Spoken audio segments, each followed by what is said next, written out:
IPL 2025 సీజన్లో RCB జోరుకు break పడింది. వరుసగా 2 మ్యాచ్లలో విజయం సాధించి పాయింట్ల పట్టికలో అగ్రస్థానంలో ఉన్నటువంటి ఆర్సీబీ నిన్న జరిగినటువంటి మ్యాచ్లో గుజరాత్ టైటన్స్పై చిత్తుగా ఓడిపోయింది. కోల్కతాలో కేకేఆర్ను, చెన్నైలో సీఎస్కేను ఓడించినటువంటి బెంగళూరు జట్టు తన సొంత మైదానంలో బెంగళూరులోని చిన్నస్వామి స్టేడియంలో గుజరాత్ పైన చిత్తుగా ఓడింది.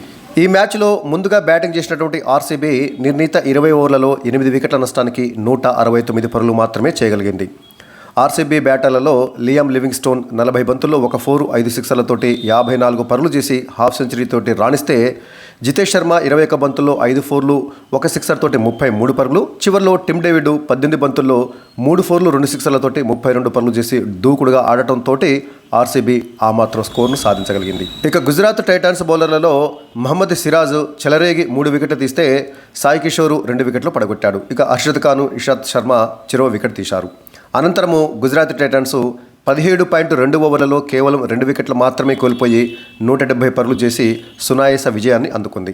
గుజరాత్ టైటన్స్ బ్యాటర్లలో జోస్ బట్లర్ 39 బంతుల్లో 5 4లు 6 సిక్సర్లతోటి 73 పరుగులు చేసి నాట్అవుట్గా నిలిస్తే, సాయి సుదర్శన్ 36 బంతుల్లో 7 4లు 1 సిక్సర్ తోటి 49 పరుగులు చేసి రాణించాడు. ఇక ఆర్సీబీ బౌలర్లలో భువనేష్ కుమార్, జోస్ హ్యాజిల్వుడ్ వీరిద్దరూ చెరో వికెట్ పడగొట్టారు. అంతకుముందు టాస్ ఓడిపోయి మొదట బ్యాటింగ్ చేపట్టినటువంటి ఆర్సీబీ జట్టు పవర్ ప్లేలోనే 4 వికెట్లను కోల్పోవటం ఆ జట్టు యొక్క విజయావకాశాలను ఘోరంగా దెబ్బతీసింది. సూపర్ ఫామ్లో ఉన్నటువంటి ఫిల్ సాల్ట్తో పాటు విరాట్ కోహ్లీ, దేవదత్త పడిక్కల్, రజత్ పటీదార్ పేలవ ప్రదర్శన ఈ మ్యాచ్కు టర్నింగ్ పాయింట్గా చెప్పొచ్చు.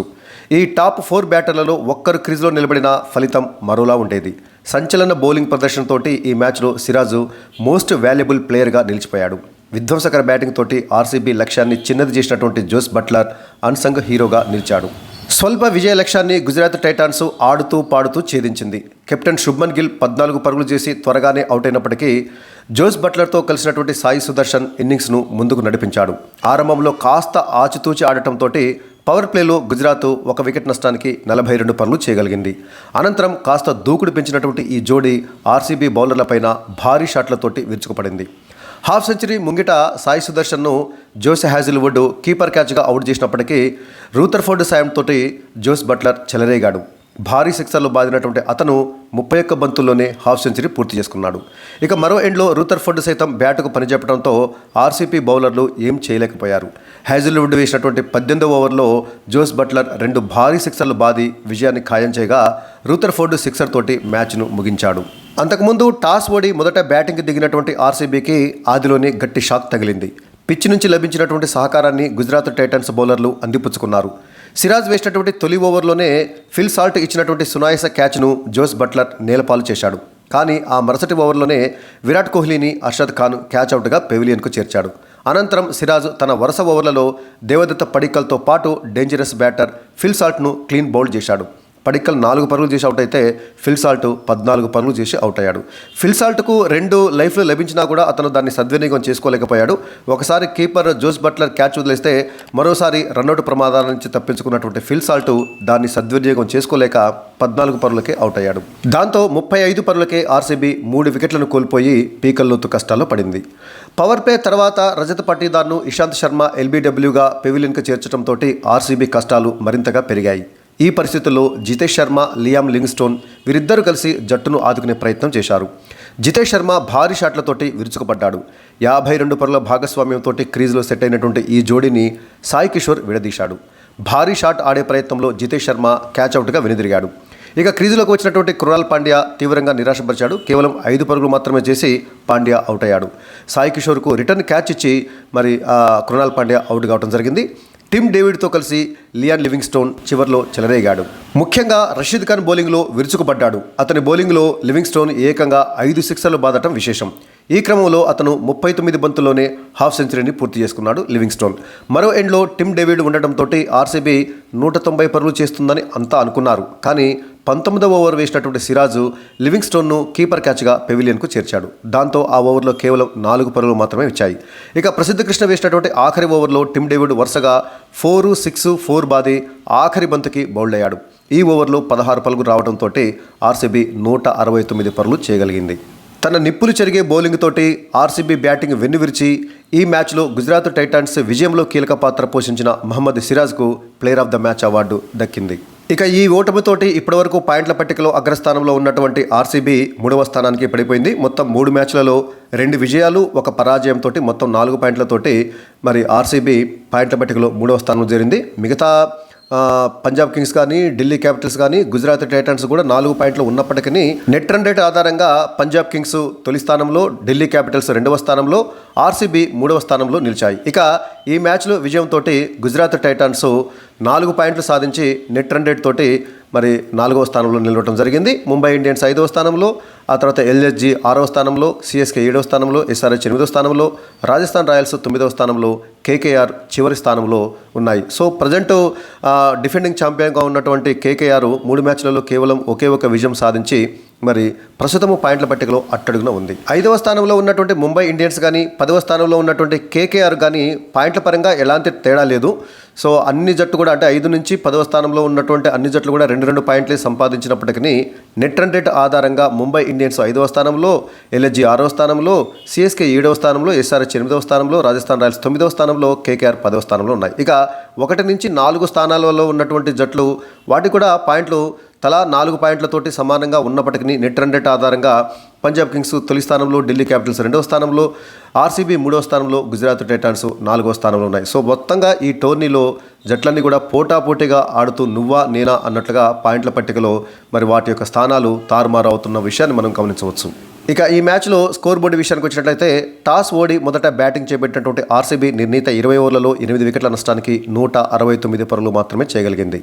ఆ జట్టు ఓపెనర్ ఫిల్ సాల్ట్ 13 బంతులు ఎదుర్కొని 1 4 1 సిక్సర్ తోటి 14 పరుగులు చేసి సిరాజ్ బౌలింగ్లో బౌల్డ్ అయితే, మరో opener star batter Virat Kohli 6 బంతులు ఎదుర్కొని 1 4 తోటి 7 పరుగులు మాత్రమే చేసి అర్షద్ ఖాన్ బౌలింగ్లో ప్రసిద్ధ కృష్ణకు క్యాచ్ ఇచ్చి అవుట్ అయ్యాడు. ఇక 3వ స్థానంలో బ్యాటింగ్ వచ్చినటువంటి దేవదత్త పడిక్కల్ 3 బంతులు ఎదుర్కొని 1 4 తోటి కేవలం 4 పరుగులు మాత్రమే చేసి సిరాజ్ బౌలింగ్లో బౌల్డ్ అయితే, 4వ స్థానంలో బ్యాటింగ్ వచ్చినటువంటి కెప్టెన్ రజత్ పటీదార్ 12 బంతులు ఎదుర్కొని 2 ఫోర్లతోటి 12 పరుగులు మాత్రమే చేసి ఇషాంత్ శర్మ బౌలింగ్లో ఎల్బీడబ్ల్యూగా వెనుదిరిగాడు. ఇక 5వ స్థానంలో బ్యాటింగ్ వచ్చినటువంటి లియామ్ లివింగ్స్టోన్ ఇతడు ఒక్కడే ఆర్సీబీ బ్యాటింగ్లో హాఫ్ సెంచరీ సాధించాడు. 40 బంతులు ఎదుర్కొన్నటువంటి లివింగ్స్టోన్ 1 4 ఏకంగా 5 సిక్సర్లతోటి 54 పరుగులు చేసి చివరిలో సిరాజ్ బౌలింగ్లో జోస్ బట్లర్కు క్యాచ్ ఇచ్చి అవుట్ అయ్యాడు. ఇక జితేష్ శర్మ 21 బంతులు ఎదుర్కొని 5 4 1 సిక్సర్ తోటి 33 పరుగులు చేసి సాయి కిషోర్ బౌలింగ్లో రాహుల్ తెవాటియాకి క్యాచ్ ఇచ్చి అవుట్ అయ్యాడు. ఇక కృణాల్ పాండ్యా 5 బంతులు ఎదుర్కొని 1 4 తోటి 5 పరుగులు చేసి సాయి కిషోర్ బౌలింగ్లోనే అతనికి రిటర్న్ క్యాచ్ ఇచ్చి అవుట్ అయితే, చివరిలో టిమ్ డేవిడ్ చెలరేగాడాడు. 18 బంతులు ఎదుర్కొన్నటువంటి టిమ్ డేవిడ్ 3 4 2 సిక్సర్లతోటి 33 పరుగులు చేసి ప్రసిద్ధ కృష్ణ బౌలింగ్లో చివరి బాల్కి అతడు బౌల్డ్ కావడం జరిగింది. ఇక భువనేశ్వర్ 2 బంతులు ఎదుర్కొని 1 పరుగు చేసి నాట్అవుట్గా నిలిచాడు. మొత్తంగా ఆర్సీబీ ఇన్నింగ్స్లో Livingstone, Jitesh Sharma and Tim David ఈ ముగ్గురు కాస్త రాణించడంతో ఆర్సీబీ 169 పరుగులు చేయగలిగింది. మొత్తంగా 20 ఓవర్లలో 8 వికెట్ల నష్టానికి 169 పరుగులు చేసింది ఆర్సీబీ జట్టు. ఇక గుజరాత్ టైటన్ బౌలర్ల విషయానికి వచ్చినట్లయితే మహమ్మద్ సిరాజు అద్భుతంగా బౌలింగ్ చేశాడు. సో గత 7 ఏళ్లుగా ఆర్సీబీ తరపున ఆడినటువంటి సిరాజు ఈ సీజన్లో గుజరాత్ తరపున ఆడుతూ ఆర్సీబీ బ్యాటర్లను చీల్చి చెండాడాడని చెప్పాలి. 4 ఓవర్లలో కేవలం 19 పరుగులు మాత్రమే ఇచ్చి 3 కీలక వికెట్లు పడగొట్టాడు సిరాజు. ఓవర్కి సగటున కేవలం 4.8 చొప్పున పరుగులు ఇచ్చినటువంటి సిరాజు ఈ మ్యాచ్ ద్వారా తాను ఎంత విలువైనటువంటి ఆటగాడినో మరి చాటి చెప్పడం జరిగింది. ఆ తర్వాత సాయి కిషోర్ కూడా స్పిన్నర్గా అద్భుతమైనటువంటి పాత్ర పోషించాడు. 4 ఓవర్లలో కేవలం 22 పరుగులు మాత్రమే ఇచ్చి 2 వికెట్లు పడగొట్టాడు. అంటే ఓవర్కి సగటున 5.5 చొప్పున పరుగులు ఇచ్చాడు సాయి కిషోర్. ఇక ప్రసిద్ధ కృష్ణ, అర్షద్ ఖాను, ఆ తర్వాత ఇషాంత్ శర్మ వీళ్ళందరూ కూడా తలా 1 వికెట్ తీయడం జరిగింది. అయితే రషీద్ ఖాను తన యొక్క వైఫల్యాలను మళ్ళీ కొనసాగించాడు. 4 ఓవర్లు వేసినటువంటి రషీద్ ఖాను ఏకంగా 54 పరుగులు ఇచ్చాడు. అంటే ఓవర్కి సగటున 13.5 చొప్పున పరుగులు ఇచ్చినటువంటి రషీద్ ఖాను 1 వికెట్ కూడా తీయలేకపోయాడు. ఇక 170 పరుగుల విజయ లక్ష్యంతో బ్యాటింగ్ ప్రారంభించినటువంటి గుజరాత్ టైటాన్స్ ఆడుతూ పాడుతూ విజయ లక్ష్యాన్ని ఛేదించింది. సో ఆ జట్టు ఓపెనర్ సాయి సుదర్శన్ 36 బంతులు ఎదుర్కొని 7 4 1 సిక్సర్ తోటి 49 పరుగులు చేసి కేవలం ఒకే ఒక పరుగు తేడాతోటి తన హాఫ్ సెంచరీని మిస్ చేసుకున్నాడు. హ్యాజిల్వుడ్ బౌలింగ్లో కీపర్ జితేష్ శర్మకు క్యాచ్ ఇచ్చి అవుట్ అయ్యాడు సాయి సుదర్శన్. శుభ్మన్ గిల్ తొందరగానే అవుట్ అయ్యాడు. 14 బంతులు ఎదుర్కొన్నటువంటి శుభ్మన్ గిల్ 1 4 1 సిక్సర్ తోటి 14 పరుగులు చేసి భువనేశ్వర్ బౌలింగ్లో లివింగ్స్టోన్కి క్యాచ్ ఇచ్చి అవుట్ అయ్యాడు. అయితే 3వ స్థానంలో వచ్చినటువంటి జోష్ బట్లర్తో కలిసి సాయి సుదర్శన్ మరి చక్కటి పార్ట్నర్షిప్ నిర్మించి వాళ్ళే విజయాన్ని దాదాపుగా ఖాయం చేశారు. జోస్ బట్లర్ చివరి వరకు నాట్అవుట్గా నిలిచి మరి ఈ మ్యాచ్లో గుజరాత్కు విజయాన్ని అందించాడు. 39 బంతులు ఎదుర్కొన్నటువంటి జోస్ బట్లర్ 5 4 ఏకంగా 6 సిక్సర్లతోటి 73 పరుగులు చేసి నాట్అవుట్గా నిలిస్తే రుతర్ఫర్డ్ 18 బంతులు ఎదుర్కొని 1 4 3 సిక్సర్లతోటి 30 పరుగులు చేసి నాట్అవుట్గా నిలిచాడు. దీంతో గుజరాత్ టైటన్స్ 17.5 ఓవర్లలోనే 2 వికెట్ల నష్టానికి 170 పరుగులు చేసి మరి 8 వికెట్ల తేడాతోటి ఘన విజయం సాధించింది. ఇక ఆర్సీబీ బౌలర్ విషయానికి వచ్చినట్లయితే Bhuvanesh Kumar and Josh Hazlewood వీరిద్దరు మాత్రమే చెరో వికెట్ తీశారు. మిగతా బౌలర్లందరూ విఫలమయ్యారు. హ్యాజిల్వుడ్ ఒక వికెట్ తీసినప్పటికీ ఓవర్కి సగటున 11.2 చొప్పున పరుగులు ఇచ్చాడు. భువనేశ్వర్ కుమార్ మాత్రమే బౌలింగ్లో చక్కగా ఆకట్టుకున్నాడు. 4 ఓవర్లలో కేవలం 23 పరుగులు అంటే ఓవర్కి సగటున 5.8 చొప్పున పరుగులు ఇచ్చి ఒక వికెట్ తీయడం జరిగింది. మిగతా బౌలర్లు పెద్దగా రాణించలేదు. ఒక యష్ దయాల్ మాత్రం కట్టుదిట్టంగా బౌలింగ్ వేసినప్పటికీ వికెట్లను తీయలేకపోయాడు. మిగతా వాళ్ళంతా 10కి పైగా పరుగులను సమర్పించుకోవడం జరిగింది ఓవర్కు. సో దీంతో ఆర్సీబీ ఘోరంగా తన సొంత మైదానంలో మరోసారి ఓటమిని మూటగట్టుకుంది. ఇక ఈరోజు అంటే గురువారం నాడు జరగబోయేటువంటి మ్యాచ్లో సన్ రైజర్స్ హైదరాబాద్ జట్టు కోల్కతా నైట్ రైడర్స్తో తలపడబోతుంది. ఈ మ్యాచ్ కోల్కతాలోని ఈడెన్ గార్డెన్స్ వేదికగా జరగబోతుంది.